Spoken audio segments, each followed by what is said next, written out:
Very brief excerpt from the report of the Air Force's Scientific Advisory Board, which they made recently upon completing a detailed review of the subject of the UFO. This is a statement. The committee concluded that in the 19 years since the first UFO was sighted, there has been no evidence that unidentified flying objects are a threat to our national security.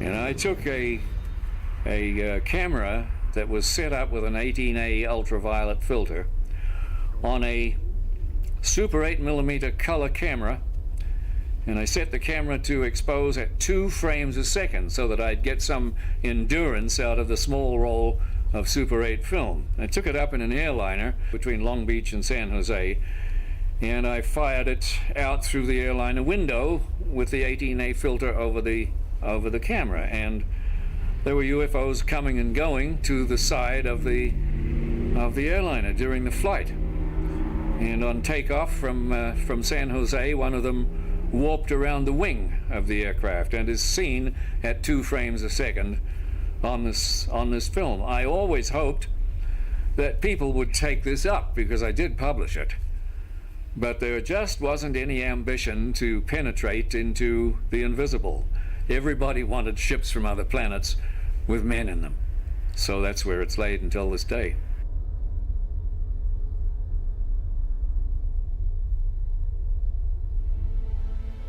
There are 3 events in UFO history that have made this motion picture possible.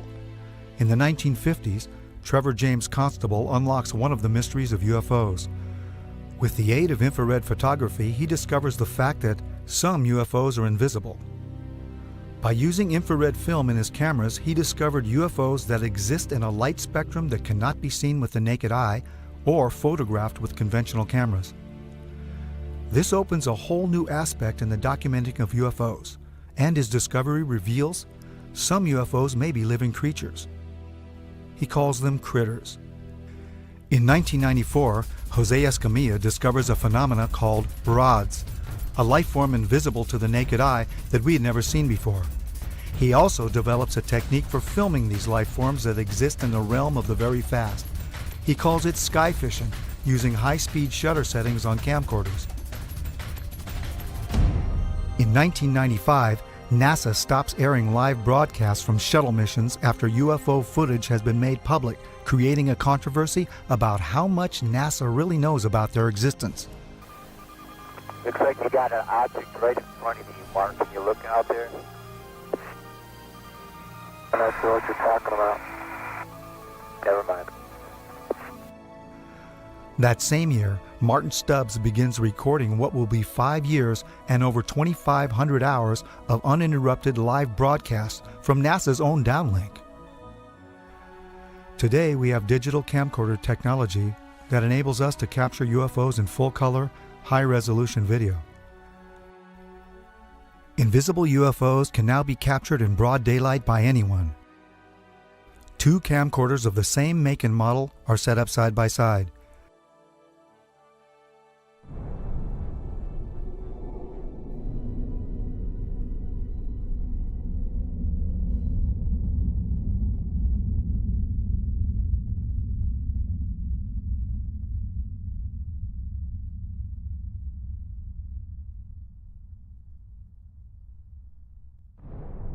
What has never been seen that exists in the invisible realm of the infrared can now be seen using current camcorder technology.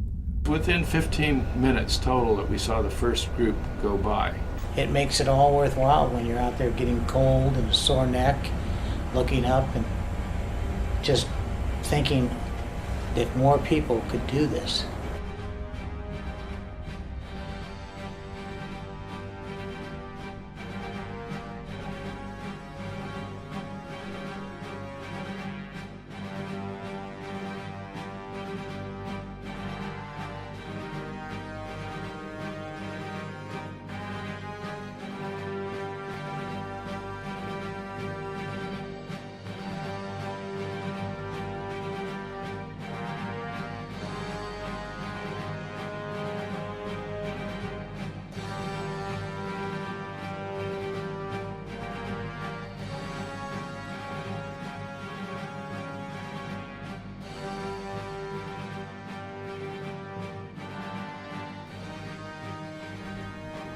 Using this new technology for filming UFOs invisible to the naked eye, someone out there will eventually capture the best UFO or ROD footage ever. UFO research, however, is only a part of the story. I think it's long past time to open this up to the public. Give us information to the young people of the world in this country. They want to hear it. They want it. Give it to them. Don't hide it and tell lies and make stories. They're not stupid. Eventually, there's going to be something happen that will make all of them have egg all over their face, and they're going to have to admit that they haven't been truthful at all.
The nations of the world will have to unite, for the next war will be an interplanetary war. The nations of the earth must someday make a common front against attack by people from other planets.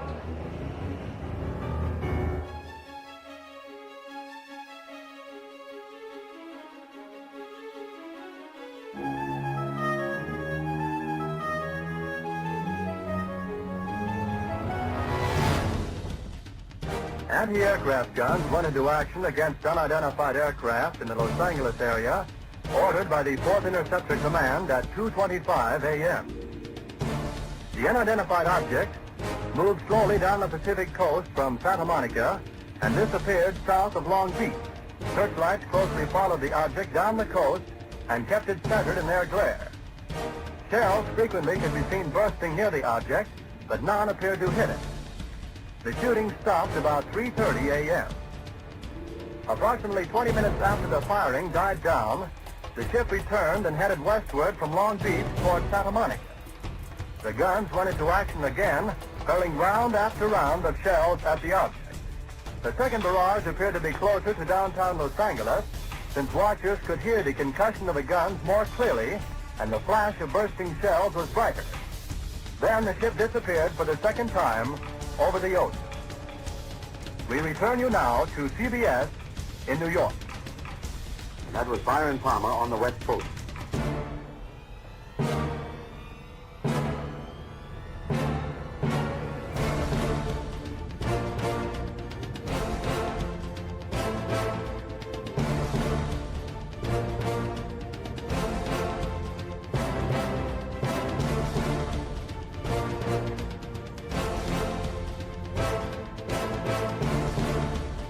Battle of LA was the first time that our military actually fired upon a UFO. The next day, the military told the press it was nothing but a weather balloon. Another report was that they fired at nothing due to war nerves. The Army was not too pleased with these reports. If they could not bring down a weather balloon with almost 1,500 rounds fired and direct hits, then what would they be able to do firing at real enemy targets? This was the first time official denial was put into motion regarding UFOs. This was 1942, only a few months after Pearl Harbor. Our distinguished guest for this evening is Dr. Willie Lay. Well, now, is our own government, our own Defense Department, taking the flying saucer reports seriously? They have to. After all, the Air Force, which is the one which is investigating, is charged with the defense of our skies. So if there's anything in the skies which they don't know and cannot account for, it makes them understandably uneasy. Major Donald E. Kehoe, a retired Marine Corps officer, insisted that the Air Force knew more than it was telling. We are being observed by some type of device which is ahead of us, far ahead of us, and is probably controlled by a highly advanced superior civilization. It has reached to the point where many people in the Air Force have the same conclusion. In fact, the Air Force at one time had a top secret estimate that these things were interplanetary spaceships. Right now, if you report having seen a flying saucer, you open yourself up to ridicule too, which is something which is deplored by the Air Force. In other words, members of our audience who might, for one reason or another, see a flying saucer can make the reports to the Air Force and be rendering a service now, yes, and not invite ridicule. Instead of being a subject for ridicule and a big joke, actually is a serious matter which could affect the lives of all of us. Actually, most people who report a UFO sighting are patriotic citizens who have been mystified by something that they've seen, and through a patriotic sense, report it to the local law enforcement officials or to the United States Air Force base near them. The first reports were brought in by quiet and sober citizens, like Frank Manor. I looked north of me, and looked like a fallen star. It was red and kind of coming down, and on about a 45, and so then I watched it, and I was going to see if it landed, and then maybe go down and see what it was. And when it got to the top of the trees, it stopped, and a blue and a white light come on it. And I looked at it, and I thought I was seeing things. Frank Manor's UFO remained over his swamp for more than 4 hours. His children saw it, his in-laws saw it, residents of the area saw it. And I saw it looked to be shaped like a pie. I could see the front of it, and I just saw the round front, and I could see the light on either side. I just wanted to stay there and keep my eyes glued to it. I couldn't leave. But I can't fathom it because it seems so unreal. William Van Horn, Hillsdale's undertaker and civil defense director, also spotted the UFO and was with his Geiger counter the next day, checking a mysterious perfect circle where the UFO had been seen. No one photographed it, but Sergeant Newell Schneider of the Sheriff's Office remembered it well enough to draw it. No, it moved very rapidly at any speed, or rather any direction it wanted to go. Why it could change and go to the right or the left or go crossways without hesitating a bit. What do you think it was? Well, if they call it a flying saucer, that's what it is. The Air Force sent its chief scientific consultant on UFOs, Professor J. Allen Hynek, to check the Michigan sightings. Dr. Hynek agreed that the good citizens of Michigan had seen something in the marshlands. He thought they had seen marsh gas. They, as children on the farm, had many experiences with swamp lights, and that this was obviously the thing that it was, and they couldn't understand why the people in Michigan got so excited over swamp lights. Dr. Hynek's belief in marsh gases was not exactly welcomed by Ann Arbor Sheriff Douglas Harvey, who had some interesting things to tell me. Because if he's going to say it's marsh gases, I'll tell you now, in all due respect to Professor Hynek, he's all wet. I think this is a flowered up deal, because last night he was in my office, and this is what my statement will contain, and at 11 o'clock he had no statement whatsoever to make. He told me he had no idea what it was, but he said the Pentagon said that he had to make a statement tomorrow. He said, I don't know what I'm going to say. I see. So overnight, he comes up with this theory. Right now, if you report having seen a flying saucer, you open yourself up to ridicule. Well, you can look at here. Look, beer bottles thrown. Look at my windshield. What would you think if somebody was throwing beer bottles at your house, stand out in the middle of the road screaming, you nut, you're fantastic, and all that? What would you think? You open yourself up to ridicule. Are you sorry now that you did tell people what you saw? Yes, I am. I'm sorry, because not that it's not the truth, but it's just the idea, the reaction of the people. They think you're a nut. Tell you the truth, that's just what they figure you are. And I'm not going to take it no more. I don't want nobody down in here. I just leave me alone. You open yourself up to ridicule too, which is something which is deplored by the Air Force. Is deplored by the Air Force. Is deplored by the Air Force. And if the thing lands right there by that pump, I'd never say a word. And he got out and talked to me. I wouldn't tell nobody. That's just the way I feel. I'm bitter and disgusted in the whole matter. According to the United States Air Force, in following a policy which is set probably fairly high in the Pentagon, there are about 250 or 300 extremely incompetent airline and military pilots in this country. The airlines let them continue to fly even though they have reported UFOs. The Air Force has been accused from time to time of hiding information about UFO. What do you have to say to that, Colonel Taffy? Well, these charges are absolutely untrue. We have not been hiding anything. Now, this is not an attack on the Air Force spokesman or the project spokesman. They are simply following orders to explain away all UFO sightings as quickly as possible when they become public and deny that UFOs really exist. UFOs were fairly new, and even though there had been sporadic reports throughout the late 1800s and early 1900s, they were simply nothing to worry about. Flying saucers had been reported and photographed worldwide. They were not an issue because the sightings, although seen by pilots and close to Army bases, did not seem to pose any kind of threat. They were simply passed off as strange lights or sightings of atmospheric and weather anomalies by untrained civilians who were seeing things that were easy to explain. After the attack on Pearl Harbor, it became apparent that our military needed to control who or what flew into our airspace. Radar was the newest technology for detecting anything in our skies that was not acknowledged to be our aircraft. The Battle of LA was an example of an unknown aircraft that was immune to all that our anti-aircraft guns could deliver. Nothing could bring this one object down. What was our military going to do to control this unknown threat? What would happen if the public found out these things were real and there was nothing we could do to stop them? The only solution was to deny that there was any kind of threat from something we had no control over, something we could not stop. The solution included an official denial that would last over 60 years. The Air Force and the CIA hired and commissioned the top astronomers, scientists, and experts of those times to become the authorities on the subject of UFOs. These experts appeared on national radio and television and gave the naive, gullible, and patriotic public the myth about UFOs. Astronomer Thornton Page was on a CIA committee that investigated UFO reports in 1952. Its conclusion? No evidence of UFOs.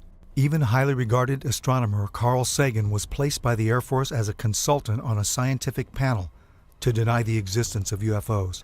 The official Air Force reply was that there was no cover-up, and there were no flying saucers from outer space. I would like to close by reading a very brief excerpt from the report of the Air Force's Scientific Advisory Board, which they made recently upon completing a detailed review of the subject of the UFO. This is a statement.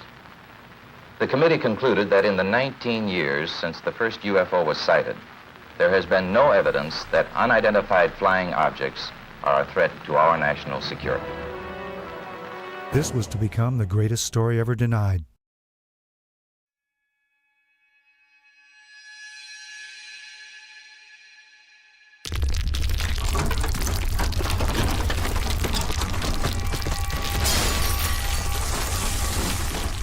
Like many other people in the Los Angeles area, my brother and I were devastated by the Northridge earthquake. I was awake that morning making final edit decisions on a film that we had been working on for the past year. Our film and video editing studio was destroyed, so we had to finish cutting the film at one of the labs in Burbank. We didn't realize that the earthquake was only the beginning of what would become one of the many life-changing events that were about to unfold. We decided to go home and visit our family for a while before coming back and starting all over again. We went back to Roswell, New Mexico, which is our hometown, and a couple of months later we filmed the first broad daylight footage ever taken of UFOs over the Roswell area. We compiled an enormous archive of broad daylight UFO activity at Midway, which is where we all grew up, and which is located just 9 miles south of Roswell. Midway is also the place where the rods phenomenon was discovered.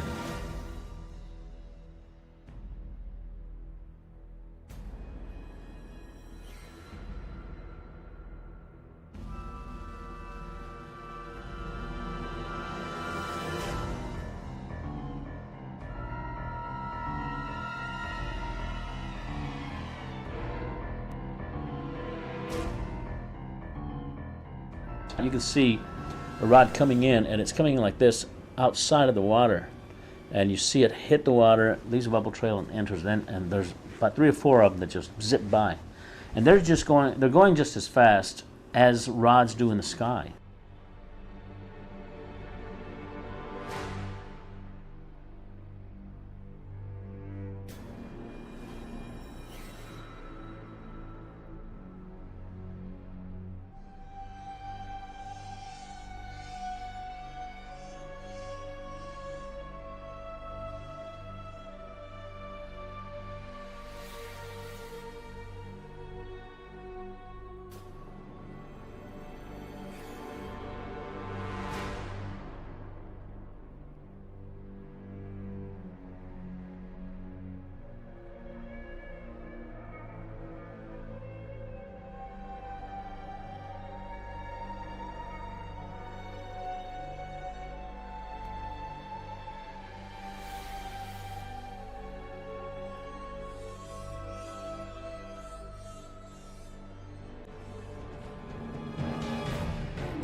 The rods are just one part of an enormous panorama of life that is veiled from normal human sight.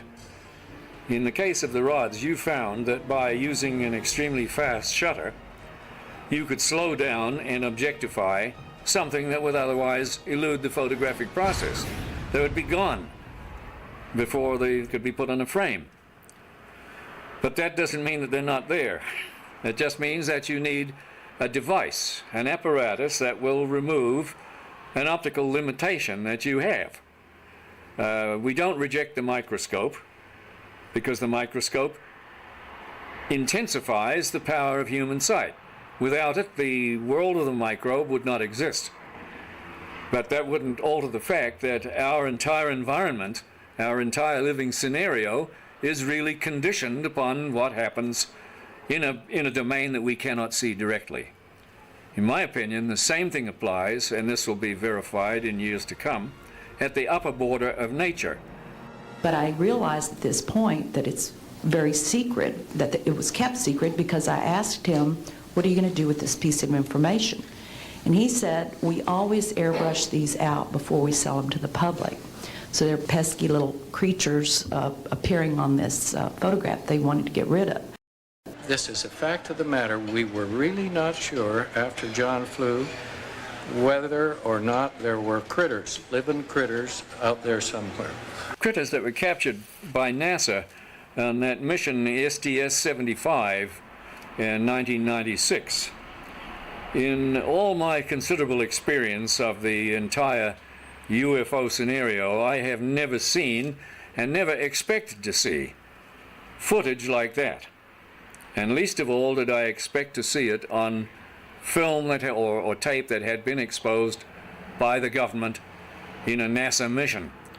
The shuttle Columbia in this mission was equipped with a very sophisticated and expensive ultraviolet camera. It was sensitive to the near ultraviolet. And when they were up at 300 miles above the atmosphere, they launched from the Columbia a small satellite with a tether. Not long after it was launched, the tether broke. We'll record steadily the whole break and coil back of the tether.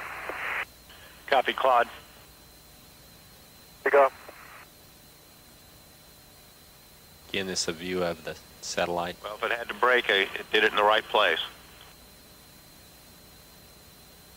And you see on this astonishing film, you see the satellite go drifting far astern of this orbiting Columbia.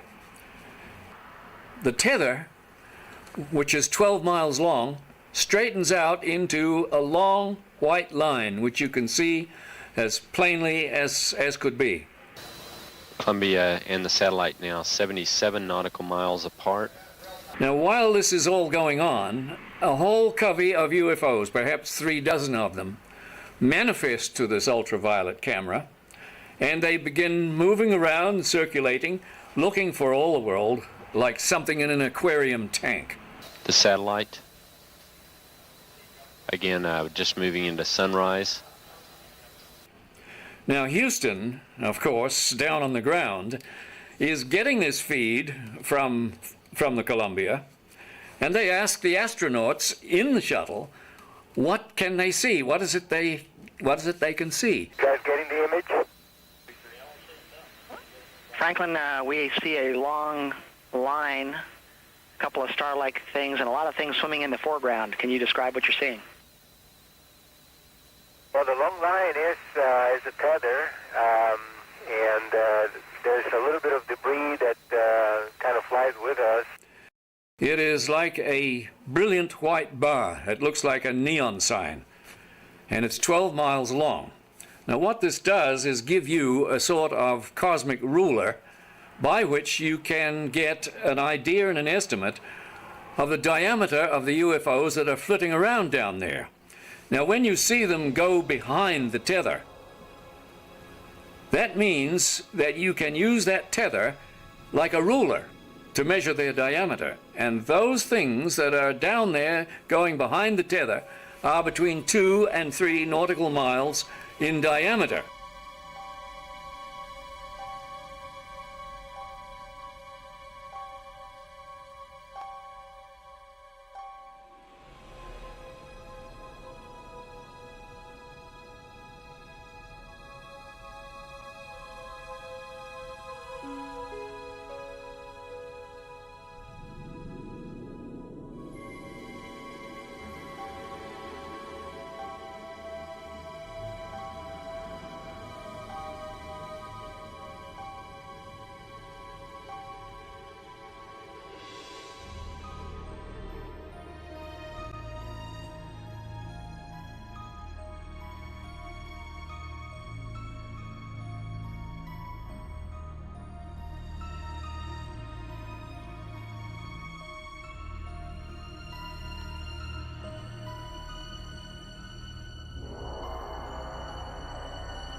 One of the things you see over and over again is you see UFOs materialize into the ultraviolet while you watch. You see them come from out of nowhere to the point where they are returning a response to the camera. You also see them dematerialize while you have them under observation. There's two of the central things that have gone on with UFOs since day one: materialization and dematerialization. It's going on in this film, 300 miles above the Earth, photographed by your government with your astronauts superintending the whole thing. Charlie, completely unzoomed, and you see the full extent of the tether. Columbia, Houston, that's a much better view, a lot more contrast.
It's not an infrequent occurrence out there. They happen quite often. There were probably 1,500 reported cases at that time. I have over 3,000 cases now. They estimated 100 yards from the left wing was this 100-foot disc. And the strength of the signal was as strong as the surface contact on the water of an aircraft carrier. This contact was huge. We were flying tankers over England, and London Control asked us to intercept a UFO. So it would go from 1 o'clock, 7 or 8 miles to 6, 7 o'clock, 7 or 8 miles inside of 4 or 5 seconds. You have to be moving pretty quickly. They could rise, just go straight up. They could do that. Just seemed like instantaneous. Once they started moving, they went straight up, for a while, and then they went zap and left the atmosphere, just was gone. It just took off into space. It just left at high speed. Yes, there have been ET visitation, there have been crashed craft, there have been material and bodies recovered. I didn't want to look at it any longer than that because I felt that my life was in jeopardy. So I was beaten, literally hit in the ribs and pushed, and I was resisting. And I know Sergeant Bustinza was doing the same thing. He said, "You are never to speak of this again. As far as you're concerned, this never happened." You never saw this. I don't exist, and this situation never happened.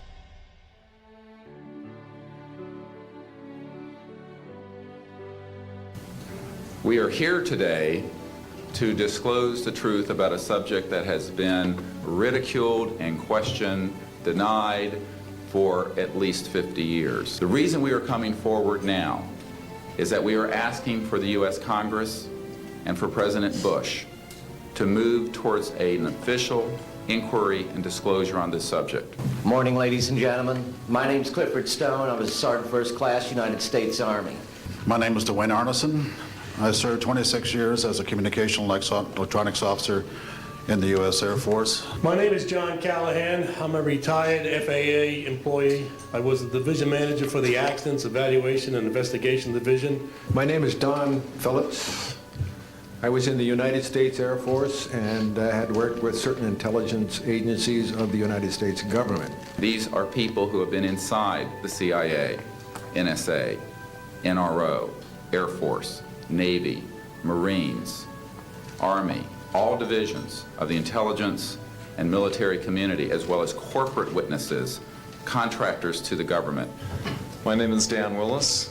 My name is George Filer III. My name is John Maynard. My name is Donna Hare. My name is Carl Wolf. My name is Harlan Bentley. My name is Mark McCandlish. And these are folks who have been involved in so-called black budget or covert unacknowledged projects. These unacknowledged special access projects are taking in at least $40 to $80 billion per year. And they are sitting on technologies that can change the world forever. My name is Charles L. Brown. My name is Michael Smith. My name is Robert Solis. My name is Carol Rosen. I have had grown men weep who are in the Pentagon, who are members of Congress, and who have said to me, what are we going to do? And I'm prepared to tell the story in front of Congress, and it is the truth. And I will testify under oath before Congress that what I'm saying is the truth. I'm prepared to go to Congress, to swear before Congress that everything I've told you people and everything that is here is the truth. These men and women have come forward and they have their credentials, they can establish who they are, and they have been first-hand witnesses to some of the most important events in the history of the human race. I'm willing to testify to the truth of all these matters that I've spoken about this in front of Congress under oath. I'm willing to testify before Congress that what I'm saying is true. And I am prepared to testify in detail concerning these events and their truthfulness before Congress. These statements are true. I'm willing to testify under oath before Congress. That I will testify under oath as to what I say is true, and I will do so before Congress. I will testify before Congress if necessary and explain exactly what happened. And I will testify before the Congress under oath about everything I have said and more. I have personally briefed a sitting director of Central Intelligence, James Woolsey, President Clinton's first CI director. I have personally briefed the head of the Defense Intelligence Agency, the head of Intelligence Joint Staff, members of the Senate Intelligence Committee, many members of Congress, members of the European leadership, the Japanese cabinet, and others. And what I have found is that none of them are surprised that this is true, but they are uniformly horrified that they have not had access to these projects. A lot of people talk about conspiracies over a shadow government. I'm willing to testify before Congress that these black operations do exist. I nearly became part of it. But I saw the light, I think. Or was it? And I got out. And that's it. We have to disclose what we know. And I am willing to testify before Congress under oath, or before any other organization, that what I witnessed was true. This whole project of bringing this out in the open will probably take other people too. But myself, I'm 73 years old, and I've had a good life and no regrets, and I've loved this country, and I've been a Christian all my life since I was about 11 years old, and so I believe God wants this known, and I believe the cosmos wants this known. I know we're not alone in the universe. I know that the absence of evidence is not evidence of absence. It's evidence that has been denied to the American people.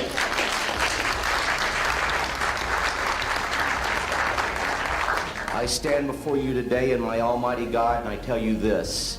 If Congress calls me in and says, will you testify in detail what you know, I stand here today prepared and ready to do just that.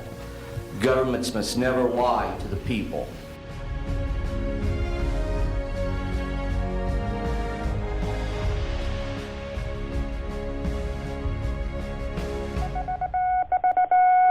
Headline edition, July 8, 1947.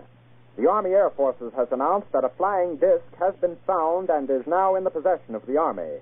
Army officers say the missile, found sometime last week, has been inspected at Roswell, New Mexico, and sent to Wright Field, Ohio, for further inspection. The whole project was get as much information and technology out of these crafts as fast as they could, and to steer the news media off on some crazy idea that these sightings were created by college pranks and balloons and meteorological problems.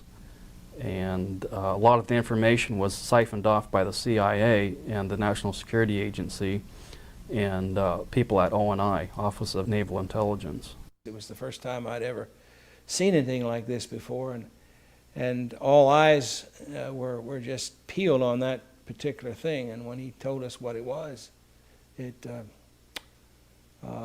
was frightening. It was eerie. There, you could have heard a pin drop in the room when it was first mentioned. Well, he said it had been taken from one of the craft that had crashed in New Mexico, and that it had been taken from a box of materials that the military was working on.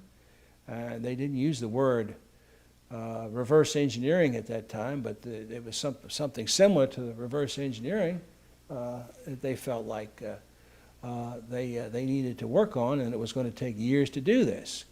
I was a duty officer that night, and I went to the veterinarian section, and one of a sergeant I knew very well was sergeant of the guard that night. I told him, Sarge, how's everything around here? And he said, fine, sir. I told him, you know, they told me to be careful to watch this area because you have a sense of something sensitive here. He said, you want to see it, sir? I told him, yeah, let's go look. And I knew this sergeant very, he was a master sergeant. I went back, and there was 5 crates there, like 5 or 6, I think it was 5. I lifted one up, and here's this body there and floating in fluid. First I thought it was a child because it was small. Then I looked at this head and all, right away, and this was only happened in a matter of seconds. Then I put the end back down, and the head was different, the arms were spindly, the body it was gray. So right at that moment I figured, I don't know what this thing is. So like in the intelligence business, I just better put it in the back of my head here and wait till maybe in the future I get corroboration so I can evaluate what it is. Curtis LeMay started to open up and talk about what he told me about Roswell and the crash that had occurred, and he told me that he was aware that it wasn't ours, it wasn't the military's, the Air Force or the Army or the Navy, and it was highly strange. It was a highly strange vehicle that crashed. He said, I'm going to tell you something. He said, but if you say that I told you, I'll swear I never even mentioned it to you. I said, no problem. And he said to me, you know I'm a member of General Douglas MacArthur's security guard. He says, I'm on my way to the States for TDY. He said, I'm going to tell you something. General Douglas MacArthur was very familiar with the Roswell incident, the crash material, and also the bodies, because he himself has seen them. There I started getting autopsy reports. I started getting other crash reports, the artifacts I got. And I did get one time a report that NSA was getting signals from space, which were not just space noise or or unscrambled or something you couldn't read. They were really very perfect and looked like something was guiding them. There was a real message, but we were never able to decode it. This was a very coordinated message. It wasn't space noise or just noise coming. It was a pattern. The one person I happened to meet and took quite a shine to, and he to me, was a Dr. Adolf Raum. Just for a little background on him, he was from Switzerland originally.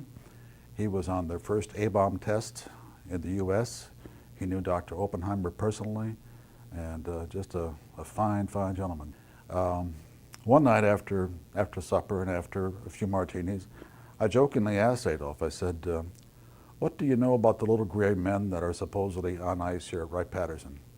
And I can distinctly recall his face turning ashen white.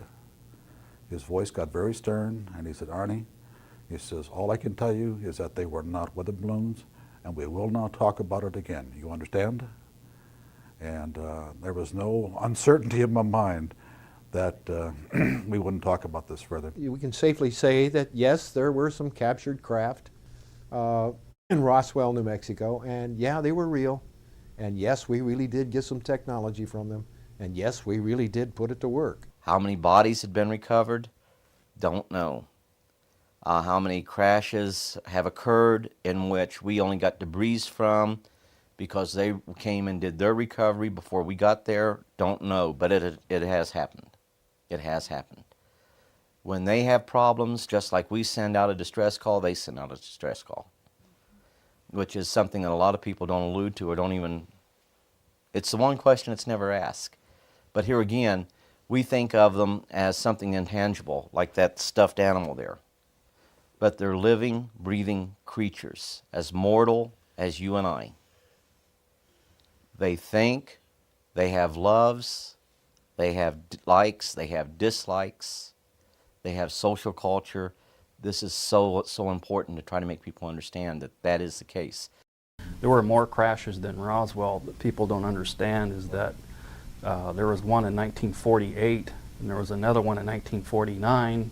The radar testing in New Mexico was the cause of a lot of them that were crashing, and high-powered transmitters, when they would get too close to transmitters, it would interfere with their guidance control and they would just crash. And other craft that crashed, we had shot them down. As an example of some of our precision, we have here a photo of an object re-entering the Earth's atmosphere.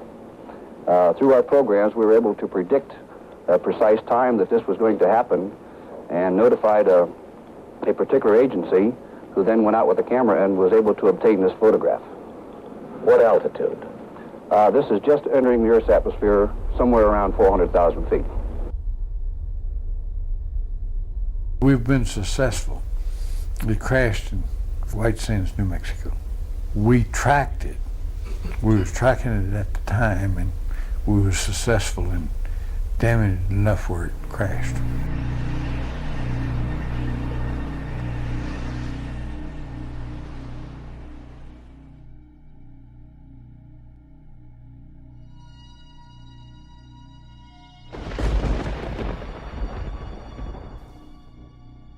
I can verify, corroborated by the people that I have worked with and do work with now. He made a comment that was really funny at that particular point. I didn't really connect it with anything until later. He says, "You have no idea at all what we're about, do you?"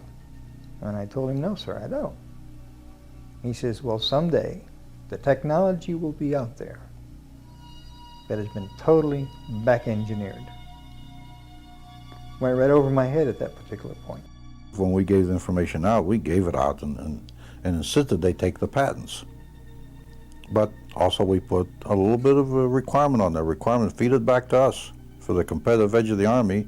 Take the patents, make all the money you want, but give it to the American people and give it to the world.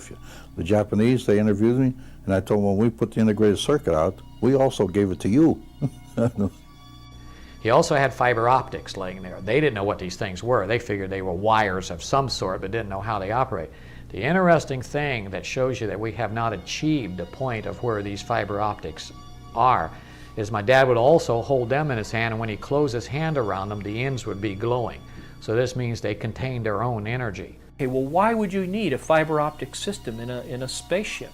Well, okay, if suddenly everything in the vehicle suddenly becomes mass canceled, and even the electrons become mass canceled, it means that all of the telemetry that's going through your system is going to go out of haywire. It's going to be like suddenly the system goes through a phase change and everything's superconducting. Why use fiber optics? Because photons have no mass, supposedly, so they're unaffected. So it means that any information, any telemetry that you send back and forth to your computer, it doesn't matter if the computer functions at a superconducting level because it just makes it faster, more efficient, smarter. But you want to be able to control the aircraft so it doesn't crash. And what's the best way to do it with fiber optics? A second innovation involves the delicate task of monitoring composite surfaces against pressure, stress, strain, and chemical decomposition. This is often achieved through a series of vibrating sensors located along lengths of fiber optics which are embedded into composite materials. However, NASA has increased the sensing locations exponentially from what is currently available. Applications for the macrofiber composite are almost limitless.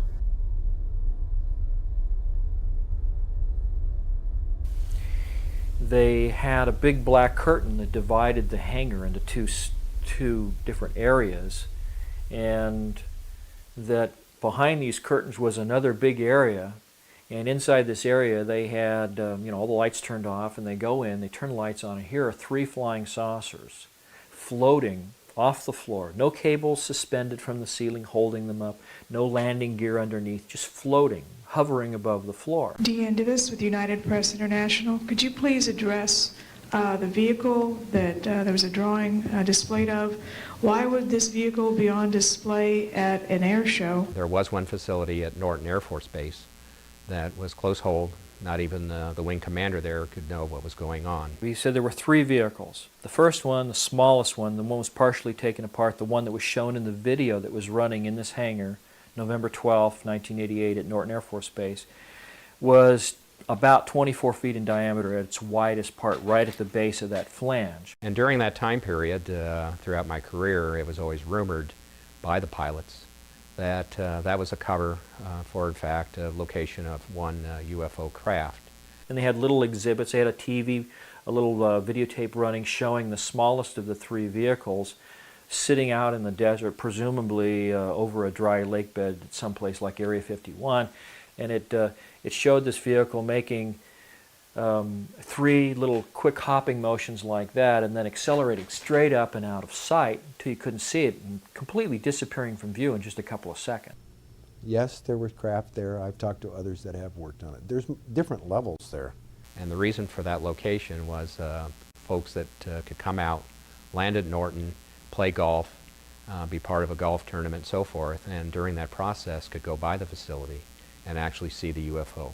So obviously, this is a vehicle that not only is capable of flying around through the atmosphere, but it's also capable of going out to space and collecting samples.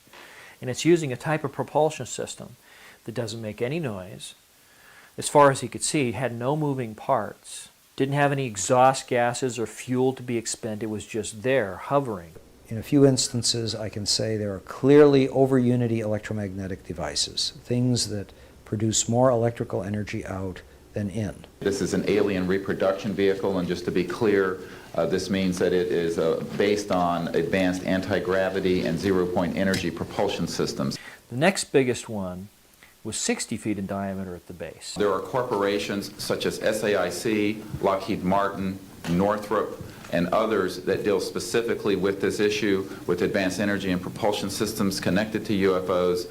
And I think that what has happened, from the best we can tell, from insiders that have briefed me for now about 8 years, is that we have lost control of these projects from a constitutional law perspective because the infrastructure within military intelligence and corporate channels is so well funded and so complex and labyrinthine that there are compartments within compartments within compartments, and people who are in the Congress who make inquiries, and in fact President Clinton, when he made inquiries, were simply denied access, as you heard earlier that President Carter was denied access. Oh, by the way, and the largest of 3 vehicles was about 120 to 130 feet in diameter. I mean, that's massive when you think about it. It's just huge. The reason it's called alien reproduction vehicle is that it's based on the study of extraterrestrial vehicles, but it is manufactured by human military intelligence, aerospace contracting arrangements. We are not in Kansas any longer.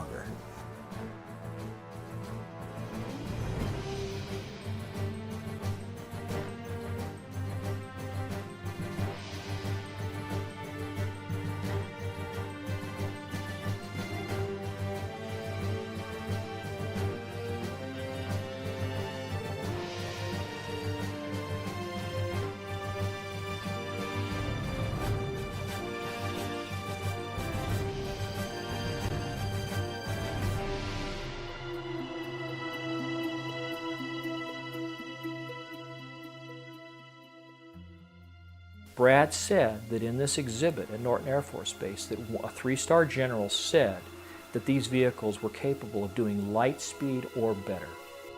I think they made a mistake at Roswell. Rather than admitting it, they covered it.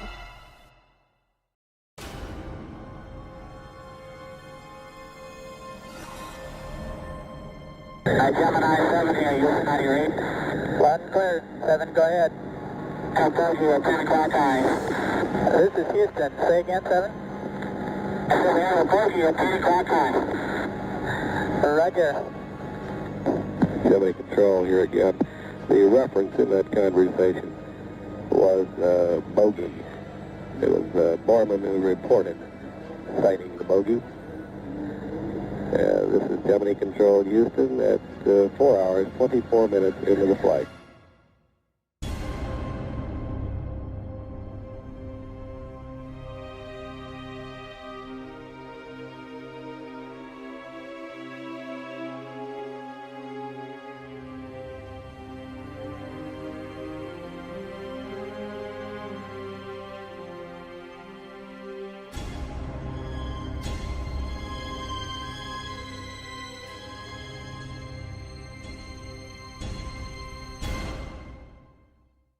Our moon is an object that exists in our immediate space. For years, there have been anomalies recorded such as mysterious lights, flashes, and objects that have been seen by astronomers here on Earth. NASA released a compilation of these recorded reports prior to the first moon mission. In 1962, Carl Sagan spoke on the possibility of discovering alien artifacts on the moon, stating that forthcoming photographic reconnaissance of the moon from space vehicles, particularly the far side, might bear these possibilities in mind.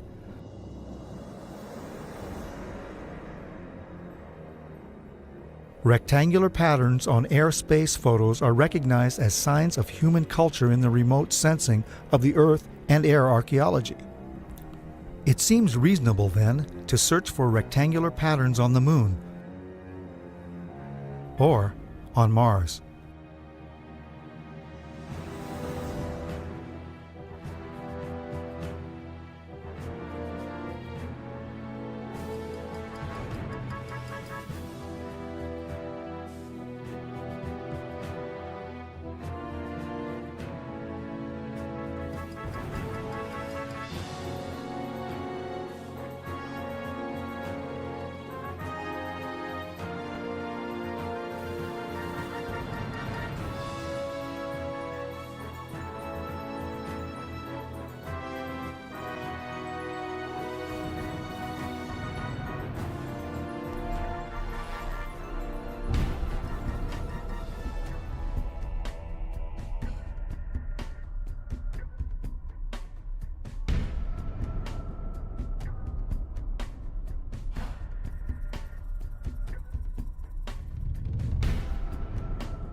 I walked into the photo lab in the restricted area, and this was between missions. One of the gentlemen I had been friends with, and I still talk to occasionally, he pointed to one area of this mosaic. It was one panel of a mosaic, and I looked, and in one of the photo panels, I saw a round white dot. And at the time, it was very crisp, very sharp lines on it, and I said to him, what is that? Is that a dot on the emulsion? And then he's grinning, and he says, dots on the emulsion don't leave round shadows on the ground. And there was a round shadow at the right angle, at the correct angle, the sun shining on the trees. I saw pine trees. I didn't see a coastline. I don't know where this was. And I said, is this a UFO? And he's smiling at me, and he says, I can't tell you that. I can't tell you that. What I knew he meant was, it was, but he couldn't tell me. So I said, what are you going to do with this information? And he said, well, we always have to airbrush them out before we sell them to the public. In 1965, they had problems with a piece of electronic equipment that was bottlenecking their production of photographs. I was taken into the laboratory where the equipment was malfunctioning. A airman second class was in the darkroom at that time. About 30 minutes into the process, he said to me in a very distressed way, by the way, we've discovered a base on the backside of the moon. And then he proceeded to put photographs down in front of me, and clearly in these photographs were structures, mushroom-shaped buildings, spherical buildings, and towers.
In 1959, the U.S. Army completed a plan for a manned military outpost on the moon. The Horizon Lunar Outpost was said to be necessary to protect United States interests on the moon, to conduct moon-based surveillance of the Earth and space, to act as a communications relay and to serve as a base for exploration of the moon. The permanent outpost would cost $6 billion and become operational in December 1966 with 12 soldiers. The base would be defended against Russian overland attack by man-fired weapons. The Apollo program began only 2 years after the Horizon Report, but a moon base would not have been established earlier than the 1970s.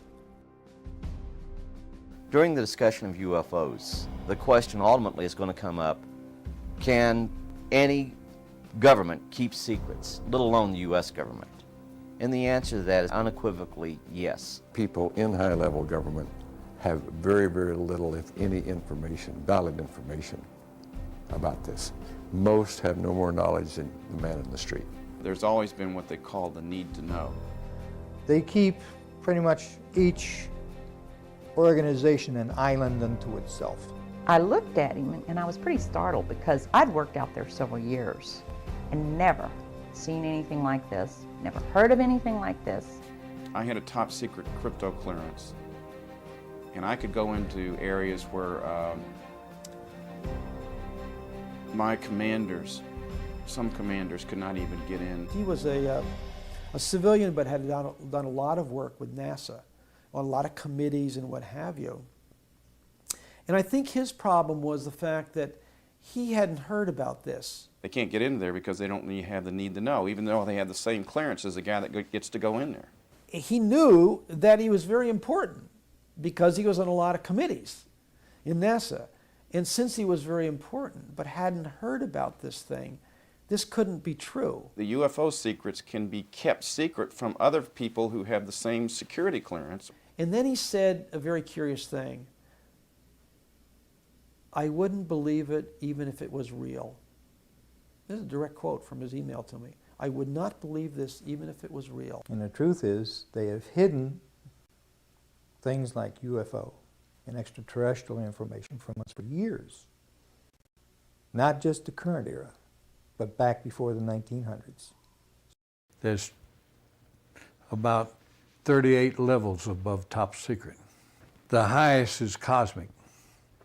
That's, okay, I'll tell you right now, that's UFOs, aliens, and particleization. Now, like you heard a while ago, there's only probably about 25 people in the world that know things that are known at that level. No president has had that level, has ever been cleared for that level. Eisenhower was the closest. Eisenhower wanted somebody to be in charge. He tried the CIA director, and it didn't work.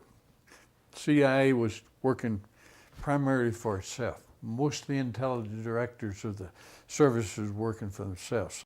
What happened was Eisenhower got sold out. I think that he realized that all of a sudden this matter is going into the control of corporations. He realized that he was losing control.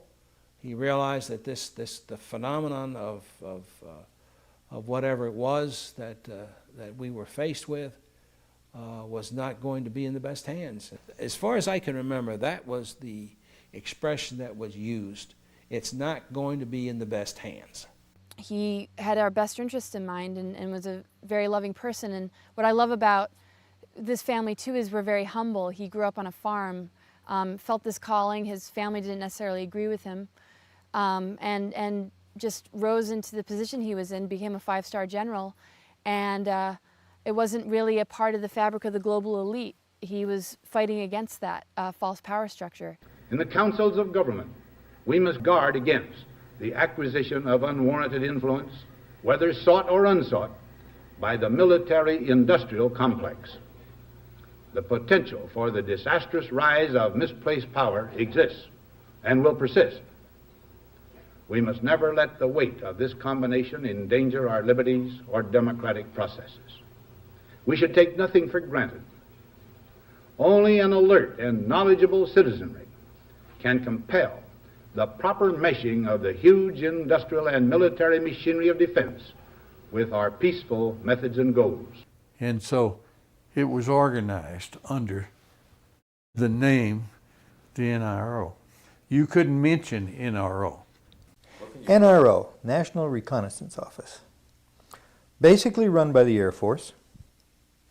The Reconnaissance Office, from my understanding of people that I've had contacts with since I retired, has taken on a lot more responsibility, particularly towards UFO and extraterrestrial activities. You could say that they picked up where Blue Book dropped off. If you're on that level, there's an organization worldwide called ACIO. That's Alien Contact Intelligence Organization. If you pay your dues and you follow the rules, you can benefit, your government is allowed to benefit from that organization's information. Henry Kissinger headed some sort of a study group back in the 50s to study the ramifications of this information if it had leaked through a credible source.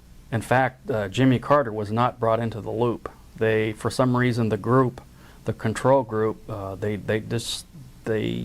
don't trust the guy for some reason. They don't trust Jimmy Carter. They were afraid that he would come out and make statements, blanketed statements to the news media. I was contacted by Ms. Marcia Smith, who was the director of the Science and Technology Division of the Congressional Research Service.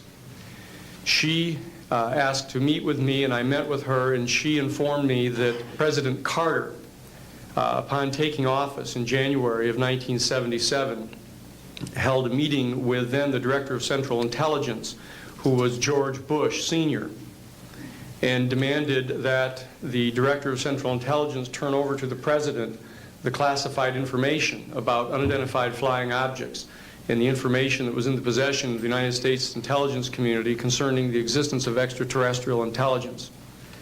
This information was refused to the President of the United States by the Director of Central Intelligence, George Bush Sr.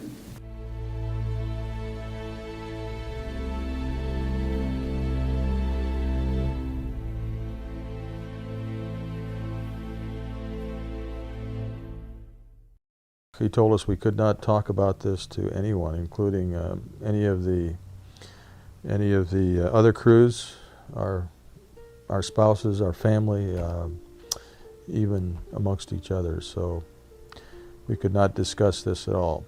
In the military, they do ridicule you, because I was ridiculed a few times. I was told I would never make Master Sergeant. I was on orders for tech, but I was told I would never make Master Sergeant if I brought this crap up again. The pilots that had seen things and talked about it, some of them were let go. Some of them released from their flying and treated as nutcases and things like that. At times I used to carry nuclear weapons. In other words, I was mentally fit to carry nuclear weapons, but I'm not mentally fit if I see a UFO. Well, this criticism and this ridicule has, I think, done more to keep the story coming out than almost anything else. It had been discussed with me on numerous occasions. Talked about what could happen to me militarily and what could happen to me even if I discussed this as a civilian. That subject just was dropped. It just wasn't discussed. Anything to discredit you, and you'd never get a promotion, and I'd spend the next 3.5 years up at the North Pole living in a tent checking the weather balloons. I've made no money from this. I've got nothing but pain and suffering out of it, out of talking about it. I've been harassed at my home. This was used against me partially in losing a job once in teaching. I've had a hell of a time after I've told this story, but I continue to tell the story because I think it's important for people to understand that this sort of shit goes on in the government. He was sorry he wrote the book. He was sorry he exposed the family to the ridicule, to the lawsuits. It's been very tough on our entire family. He did not want to die, leaving us with these problems. Just hope that the future people such as yourself and me will know what to do with this type of knowledge that this man brought forward. I do say that he is the first man to come forward in a high capacity.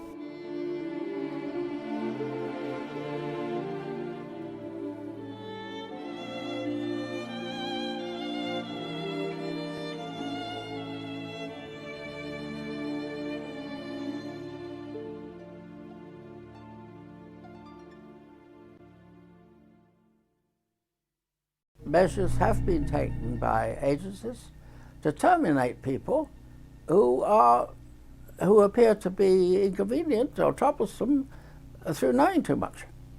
I would go interview people that claimed they had seen something and try to convince them they hadn't seen something, or they were, hallucinating or something. Well, if that didn't work, another team would come in and give all the threats and threaten them, their family, and so on and so forth. And they would be in charge of discrediting them, make them look foolish, or so on and so forth. Now, if that didn't work, then there was another team that put an end to that problem, one way or the other. Secretary of Defense Forstall was the first real powerful known person that was eliminated because he was going to release the information. And nobody has ever paid for that crime. That crime has never been really thoroughly investigated by forces to see what happened to him. But most people know that he was thrown out the window of the hospital, and he wasn't killed by being thrown out the window, but he never got up alive. He was talking about being erased. And I said, man, what do you mean erased? He said, yes. He said, you will be erased. I said, how do you know all this? Or something to that effect. And he said, I know. He said, they'll go after not only you, he said, they'll go after your family. Now, those were his words.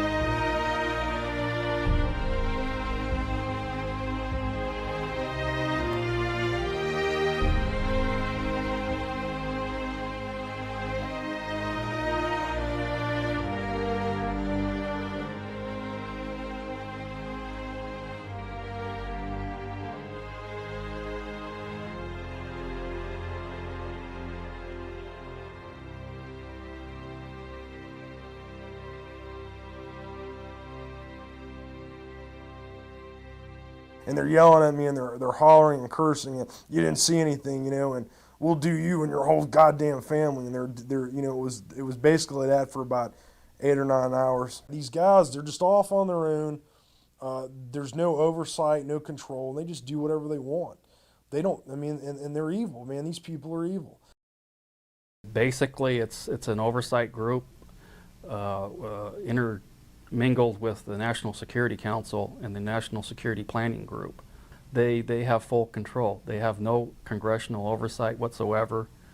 They answer to nobody except for the President of the United States. But they're trying to push it aside away from the President.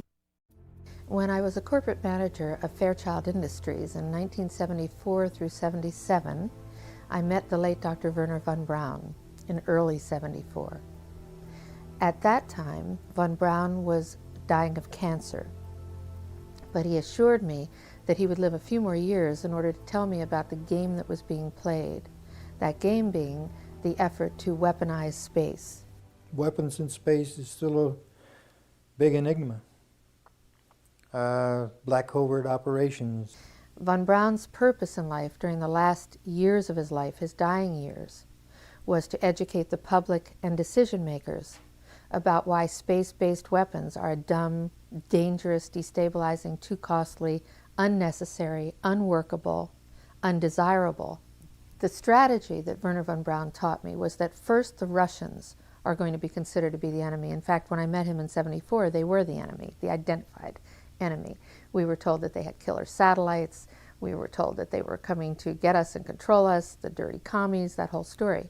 First, the Russians were the enemy against whom we're going to build space-based weapons. The ballistic missile defense system is probably a pipe dream in the sense that if what it's designed for is that you know where it's coming from.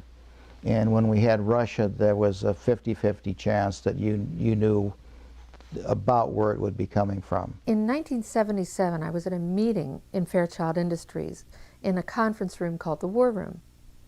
And in that room were a lot of charts on the walls with enemies, identified enemies, names that people had never heard of, names like Saddam Hussein and Gaddafi. But we were talking then about terrorists, the potential terrorists. No one had ever talked about this before, but this was the next stage after the Russians against whom we were going to build space-based weapons, these terrorists. They wanted a weapon system they could put in space that would stop a ballistic missile. That was the concept. This is 1977, and they were talking about creating a war in the Gulf region when there was $25 billion in the space-based weapons program that yet had not been identified. It wasn't called the Strategic Defense Initiative, at least, until 1983.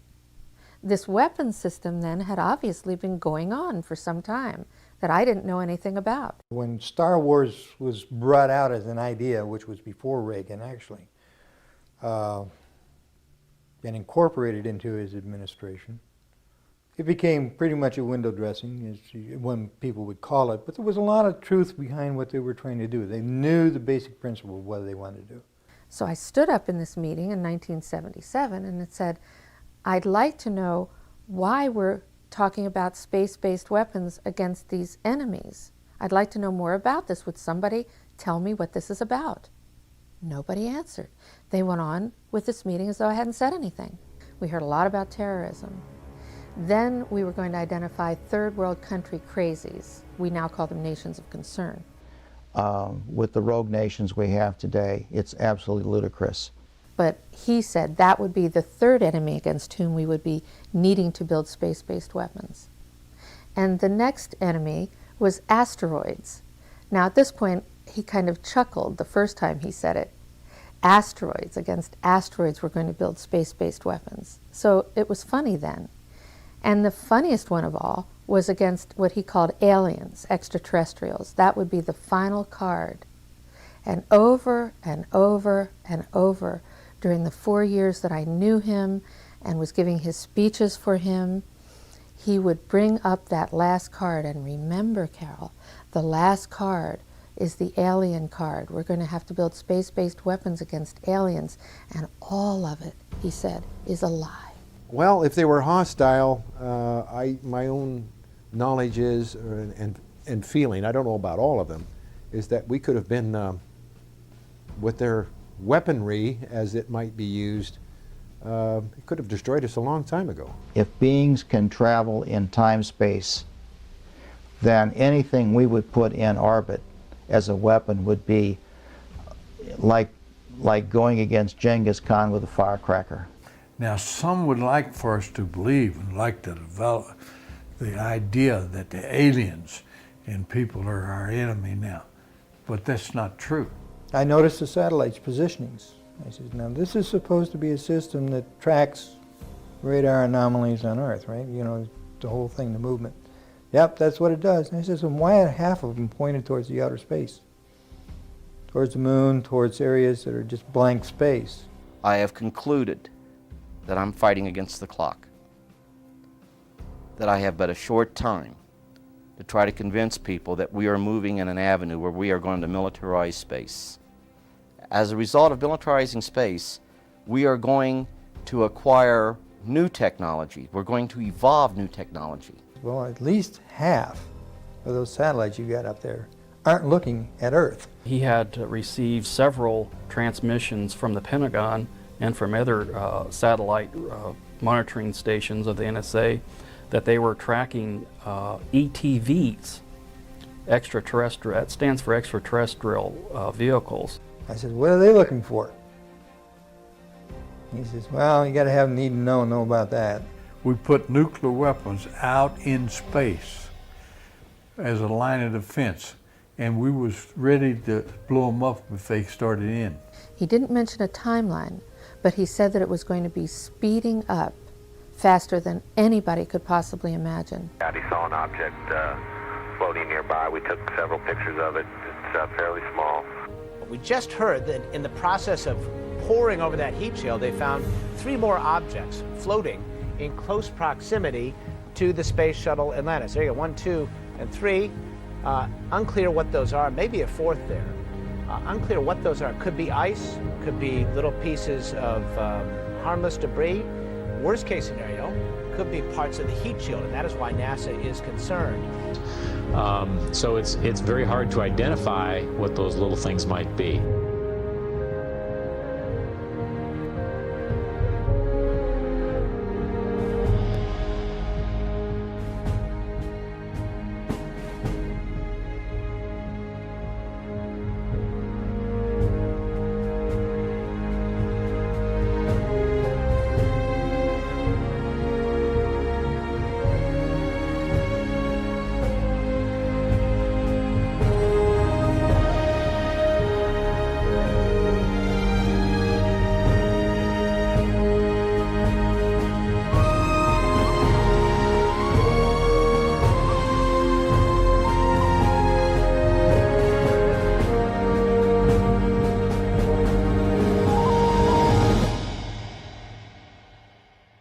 We are going to acquire new technology. We're going to evolve new technology that's going to lead us into interstellar travel. As a direct result, we will become a threat to them unless we spiritually grow also. And in a memo that I wrote to President Bush, I've stated that this campaign will persist until our goals are met, and they are as follows. That we have open, honest hearings on the subject in the U.S. Congress, that there be a permanent ban on the weaponization of space or the targeting of any objects of extraterrestrial origin, that there be a full and complete study of classified technologies connected to this subject, specifically technologies connected to UFO and extraterrestrial vehicles, if declassified and used for peaceful energy generation and propulsion, would solve the looming energy crisis definitively. You don't need cars unless you got an internal combustion engine. Well, if you have one of these units, you know, that's about 16 inches long and about 8 inches high and about 10 inches wide, then you don't need to plug into Kit Carson, the local electric company. It burns nothing, no pollution, okay? It never wears out because there's no moving parts. In the top, our news here at 6 o'clock, an age-old dream becoming a reality. A local inventor has discovered a way, hear this, to use water to run your car. It's a major breakthrough that will no doubt make motorists happy. And as Ralph Robinson explains, the Pentagon is also showing lots of interest in this project. Water has always been considered a precious commodity, but Stan Meyer's invention may make it even more valuable. He has developed what's called a water fuel cell. It has taken the place of his old gas tank. The water fuel cell breaks down water molecules into oxygen and hydrogen. The hydrogen is used to run his dune buggy. I don't care if you use rainwater, well water, city water, ocean water. If you don't have any fresh water, go ahead and use snow. If you don't have any snow available to you, then use salt water because there's no adverse effect to the fuel cell. Meyer started working on this project 4 years ago. He's not a scientist. He isn't even a chemist. In fact, he never graduated from college. Myers was determined, he says, to design something to protect this country from oil embargoes. And we have calculated that if we take the dune buggy from Los Angeles to New York, we would roughly use 22 gallons of water. The Pentagon flew a lieutenant colonel in last week to look at Meyer's invention. There's talk of possibly using it in the Star Wars defense program and to run army tanks. Myers is currently perfecting a water fuel cell for cars. It will cost about $1,500. He says it won't need any maintenance, and you won't have to replace it. It'll be at least 2 years before the fuel system goes into mass production. The day it happens will be one the fuel industry hates, but it'll put a smile on the face of those who've had to say at one time or another, fill her up.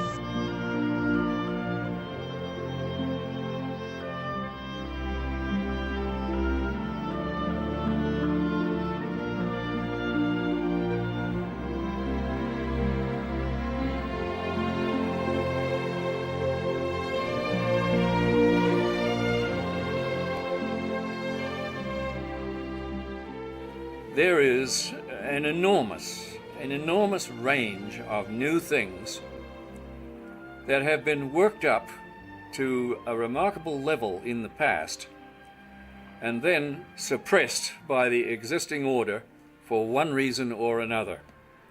Either they're incompatible with classical ideas, or they upset strong financial interests, or whatever it may be. In the past, great things have been done by gifted humans. They are, in a sense, the vehicles of God Almighty in bringing this stuff into the world. And none of it has ever reached public use and public currency because of this dictatorship of the knowledge systems of the world. Video, and in particular projects like this one we're on now, they reveal that you can do to these seemingly ancient discoveries what was not possible or feasible 50 years ago. It was simply beyond technical capabilities, and the means of distributing what you discovered were all in the wrong hands. Nowadays, the internet has put all that to bed. You can't do that anymore. You know, humanity is going to have information no matter what. So I see in the things that I know about and have been personally involved with a great horizon for producing an endless series of productions like this that will bring this stuff out of the limbo where they've been shoved and into the full light of day, where some of the bright young people who are now on the earth can make them into blessings for mankind.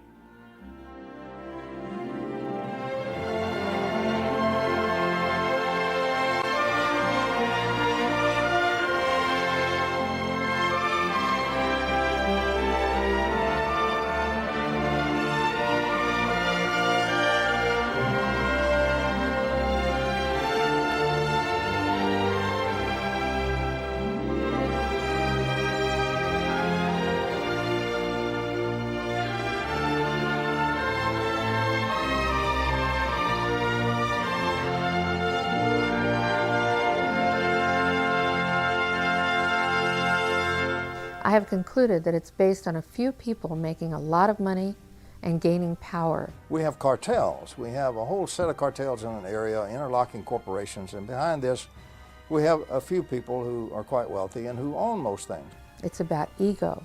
You know, everybody's trying to be the big monkey. It's really as simple as that. Who's control of petroleum of the world? A lot of people think that Iraq, Iran, and so on and so. They don't. We control it. Us and the British interests and the world interest. Well, some people refer to this the secret government. I would say that in terms of profiting from the status quo, big oil, there are certain geopolitical and financial infrastructures that would not welcome a definitive replacement to the fossil fuels. So what we get is the great Armageddon everybody's been dreading. It's about a few people who really are playing an old, dangerous, costly game for their own pocketbooks and power struggle. People in power right now don't want us to know is that this free energy is available to everybody. I will tell you, and we can prove this with other scientists who are ready to come forward, that we already have a complete replacement for any fossil fuels or ionizing nuclear power plants. We don't need them, we haven't needed them, probably have not needed them since the time I was born. The quote cover-up of this issue that has been going on for the last 50 years is probably the biggest single threat to our democratic society. This is the greatest strategic threat to survival of the United States and in fact of civilization itself. It still bothers me that I've seen all this, I know all this, and like I'm walking around like with the answer and nobody wants to ask the question. I think it's time for us to act to end this charade. It's definitely time to make this disclosure on this. It's been kept secret too long. One of the things that I'm upset about is that good people are forced to do illegal things, and I believe that this information should be given to the American public. It's the discovery of the lifetime of humankind, isn't it? To find out that we're not here alone. People are walking around in a daze. They have no idea what is going on. The fools may blow the world from other causes, don't misunderstand me, but they're going to blow it from this cause. A shadowy government with its own Air Force, its own Navy, its own fundraising mechanism, and the ability to pursue its own ideas of the national interest, free from all checks and balances, and free from the law itself. Whatever activity is going on, to the extent that it is a clandestine group, a quasi-government group, a quasi-private group, it is without any type, as far as I can tell, of high-level government oversight. And that is a great concern. We have contact with aliens not originating from some foreign country, but from some other solar system. And I have been a party to that.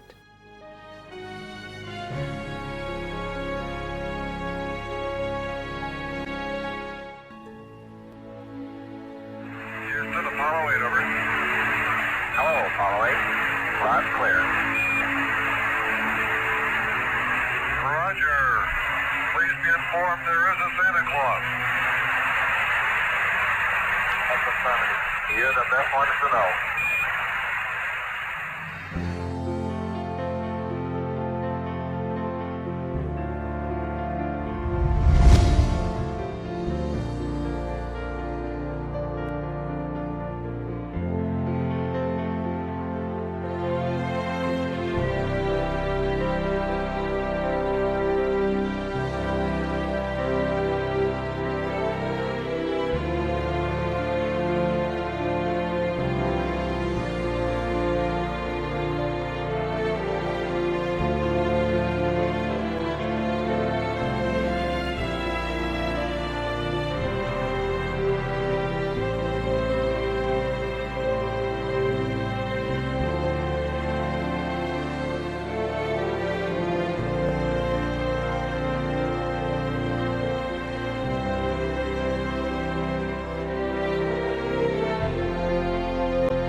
Time of 7 days, 13 hours, and 17 minutes. This is Mission Control, Houston.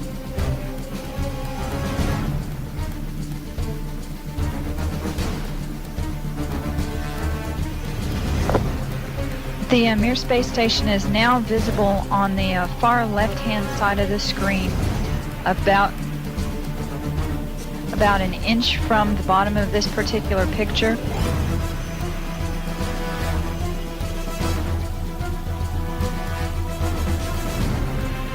And there were also a number of shooting stars in that view. The camera has now moved to a point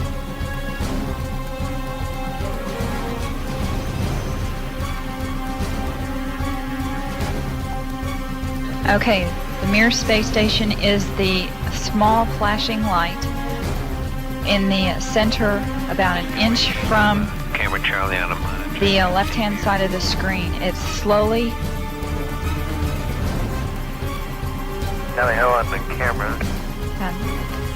It is slowly moving closer to the left-hand side and has a very light flashing to it. We think on the middle of the screen, way to the left-hand side.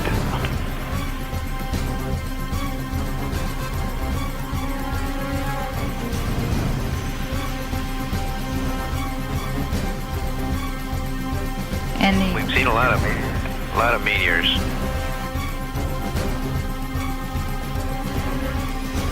The streaks that are shooting across the screen are meteorites.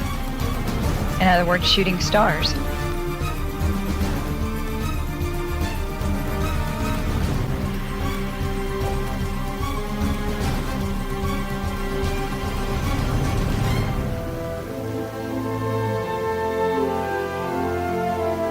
We think you can see a flashing light just a little bit to the left of the center of the screen, very faint.